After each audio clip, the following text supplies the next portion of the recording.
So today in the lab, I got an opportunity to catch up with a really, really funny dude. He's a local comedian. He goes by the name of Dez O'Neal. He's been ripping stages all across Dallas. He's been across the nation actually now.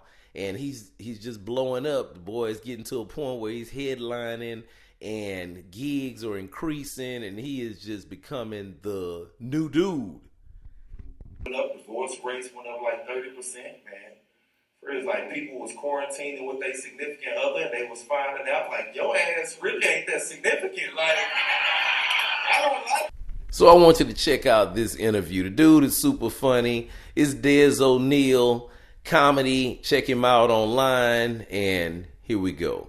I mean, what made you want to get into comedy, bro? Comedy, that's been my passion, man. Like. I was in the game before it became like, you know, something to do. Everybody in the comedy game? Yeah, man, like, I was like a mermaid, you know what I'm saying? But now everybody doing comedy. Comedy is like almost becoming how rap is. Oh, you know what I'm saying? Everybody with a cell phone. I remember back in the day, everybody was a rapper. You know right. What I mean? So that wasn't even cool no more. Right. So when people looked at me like, you a comedian, they was like, what, you a comedian? But now it's like, everybody. With the internet, everybody a comedian, bro. I never even thought about it like that, but it's true. I'm finna start like trying to find something different, like maybe start miming or something. You know what I'm saying? Like miming, some type shit. Yeah. You know what I'm saying? Yeah. And then when I start booming in the miming, watch everybody start trying to mime too. I'm be like, nah, mind your business. Mind your business. Stick to the comedy, bro. I'm miming. You know what I'm saying? Yeah. So, bro, before you start miming, I'm gonna need you to tell. Man, did you get a lot of trouble at school? Trouble in school? Nah, I really didn't get in that much trouble in school, man. I knew I made everybody laugh. I knew how to joke to where the teacher would laugh too. I knew the line. You know what I'm saying? So a lot of dudes would cross the line, so I knew where to stop. I got you. Yeah. You know the funny thing about it, man, if you'd have asked anybody about me from school, they would have told you I would be a comedian. Yeah. Because I was a straight up clown. I was always a class clown, Mr. Class Clown, all of that. You know what I'm saying? But that's the one thing I haven't done is jumped on that stage and grab. So maybe I need to follow you up there one day. Everybody with a phone, like I said, get on TikTok, one of these sites, you a comedian. So tell me, do you get nervous when you get on stage? Man, I feel like it's more anxious. Okay. You know what I'm saying? More anxious. I do be, I guess it's nerves. I ain't gonna lie, sometimes a brother get the BGs, you know what I mean? Get the BGs, but I feel like it's natural, you know what I mean? Even if you see a pretty girl, you can make, okay, you get that same feeling. Right. So it's just a little excitement, I guess, you know what I'm saying? Gotcha. Pretty sure Kobe and them, Jordan, all them got a little nervous before the game, get them same little feelings, but once you make a shot, right. It's good, huh? Yeah. For sure. Once that joke land, I'm good. Once I get that first laugh, I'm straight. Right. Yeah, I used to say the same thing in baseball. Like, if I had to, if I could catch that first ball and then don't let it go between my legs or something like that. If I can just throw one out, I'm good. Yeah. You know what I'm saying? That's how you mean. That's it. So do you, that being said, have you ever been booed off stage?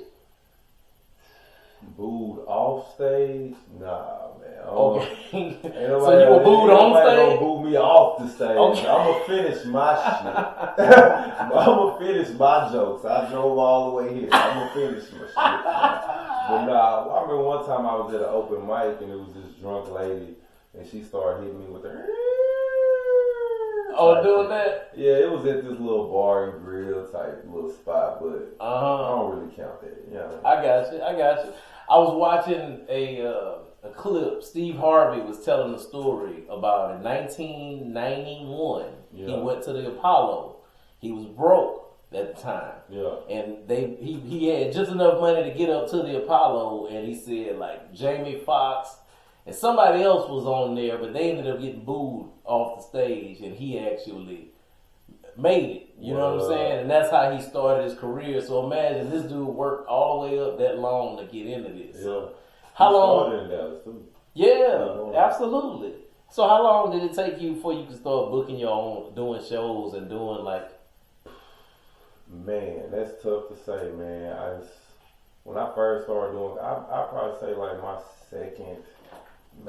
second year, I started getting a little bit of love in the community where they put me on some flyers. Like my whole thing was, I just wanted to get on a flyer. Yeah, you know yeah. I wasn't even thinking about getting paid. Right. Or if I could just, how do I get I'm on these official. flyers? Right. You know what I'm saying? That'll make me I official. want my face on a flyer. You know what I mean? Right. And then once I started getting on flyers, I started getting paid. Once I started getting paid, I started getting in festivals, started winning stuff, started getting like a little notoriety. Right. But I can't recall, like, I don't know, but I guess the grind I put in just speaks for itself, and you just make connections in comedy, and people just hit me up for gigs, man. Yeah. So speaking of which, when you talk about gigs, didn't you win like funniest comic in Texas or something like that at one point? I won that. I'm one of the winners of funniest comic in Texas. They do that they used to do it every year, but since COVID, they probably ain't doing it that much. But yeah, I did win that. Gotcha. Won some other stuff too. I was the top 3 finalist in San Diego. I won the World Series of Comedy in Indiana. Okay. You know what I mean? I was in the Latin Skull Festival. I've done some stuff. Yeah. He got a resume, y'all. He got a resume. I love it. I like it. So in doing that, like, give me some names of some famous people that you run into in the comedy world. Man, I worked with Tommy Davidson. Okay. Faison Love. Yeah, Big Worm. Yeah, I worked with Faison Love. Mark Curry. Okay. You know what I mean? Mr. Cooper. Who else I ran into? Darnell Rollins. Okay. Ashley Larry that was on Chappelle's show. Mm-hmm. You know what I'm saying? Ashley Larry. Who else I done ran into? Michael Blackston, worked with him. You know what I mean? I don't work with a lot of people. You mother sucker, huh? Kim Whitley. Yeah. You know what I mean? I work with Kim Whitley. David Arnold. R.I.P. to David Arnold. Worked with him. You know what I'm saying? For sure. I done worked with a lot some of folks. Yeah. That's good, bro. So where do you see yourself? Bruce too. Bruce. Hey, forget Big Bruce. Man, that was one of my favorite nights with Bruce. Yeah. Oh no. So that's good, man. So you done wrecked some stages. You done been in some cities. You said Indiana, all in San Diego, up in different places. You done been in all of the spots throughout. Still some more Dallas. Spots, you know what I mean? Still some more places to hit, man. That need to feel that dance. Yeah, for sure. For sure. Man, so tell me, with all that stuff you've done, where you see yourself in 5 years? 5 years, man, I want to be either traveling, doing comedy, or I want to be somewhere where my comedy can expand bigger. You know what I mean? Maybe TV or movies or something like that. If I'm traveling doing comedy full time, I feel like I'll be happy. You'll be happy. I'll be a happy camper, bro. If I ain't got. So, bro, tell us about where's your social media handles and where can they find you online and whatnot?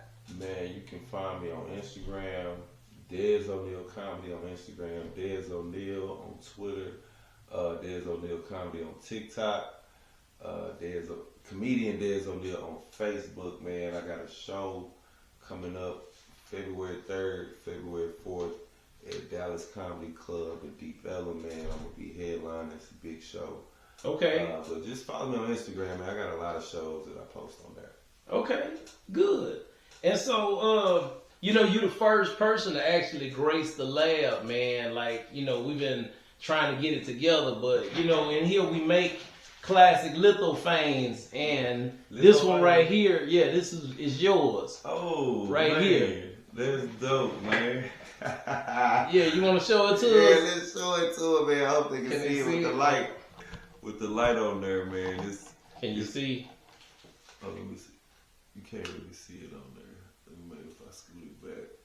I don't know. But it's me on stage, man. It's pretty Yeah, dope. so it's him on stage at the Improv.